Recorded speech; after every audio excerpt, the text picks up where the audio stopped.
He's wringing their hands. Could his populism beat Trump's? Yes. California Congressman Khanna is co-chair of the Bernie Sanders campaign, and he's joining me now from Washington. Welcome to the program, Congressman.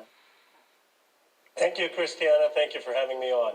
So, as I said, some are wringing their hands. I guess maybe this isn't the right place to start an interview with the co-chair of the Sanders campaign, but there are very important people in the party who are indeed wringing their hands. What do you say to them on this day after the New Hampshire primary?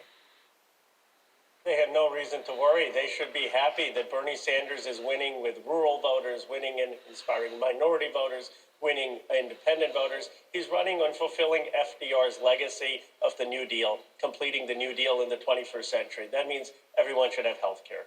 Everyone should have basic education. Every family should have child care. Every family should have the chance to get a basic job that allows them to have a living wage. These are very common sense ideas that our party has been fighting for 75 years. I'm going to get to some of the issues in a second, but let me ask you as co-chair, he won, but it was a squeaker.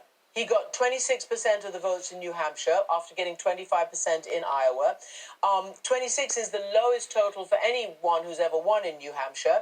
And he's, trailing Pete Buttigieg now by 2 delegates. How do you analyze this picture?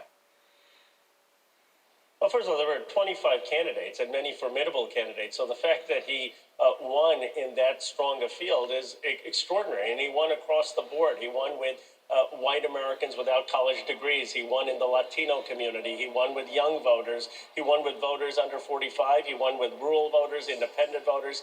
And he's going to be very, very strong heading into Nevada and South Carolina as the electorate becomes more diverse.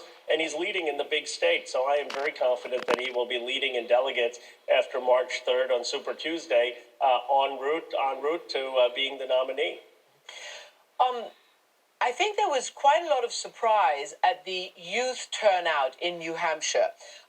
He won more voters under 30 than all the other campaigns combined. But the turnout was lower this year than in 2016. It decreased from 19% to 14%. And of course, they are his biggest backers. The young really flock to him.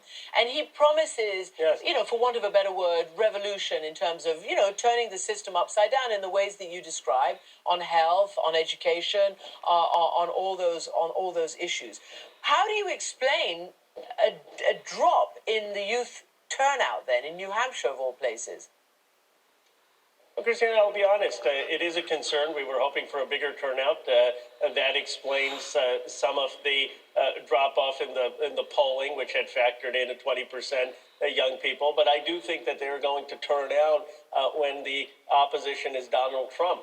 They're not going to turn out necessarily in a multi-candidate primary. But let me acknowledge that we have work to do. We need to collectively, not just Bernie Sanders, but all the candidates in our party, need to make sure young people understand the stakes on climate change, on gun violence, and our voting, and we have to get better at improving that turnout.